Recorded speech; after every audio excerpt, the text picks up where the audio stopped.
इथं बघा एका भांड्यामध्ये 1 कप साखर, अर्धा कप पाणी घालून बाजूला ठेवलेलं आहे. दुसरं भांडं घेतलं, त्याच्यामध्ये 1.5 कप गव्हाचं पीठ चाळून घेतलेलं आहे.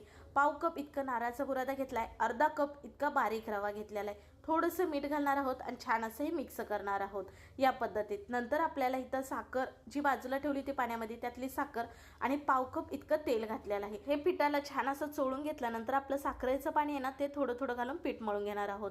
पण जास्त सैलसर असं मळायचं नाही, थोडंसं घट्ट असं मळायचं. झाकण ठेवून 5 मिनिटं बाजूला ठेवलं. तर आता आपलं साखरेचं पाणी एवढं उरलेलं आहे. छान जसा चपातीला गोळा करतो तसा गोळा करून इथं मी छोटीशी अशी लाटलेली आहे चपाती. नंतर याला चौकोनी आकार देऊन छान असे 4 पीस केलेले आहेत.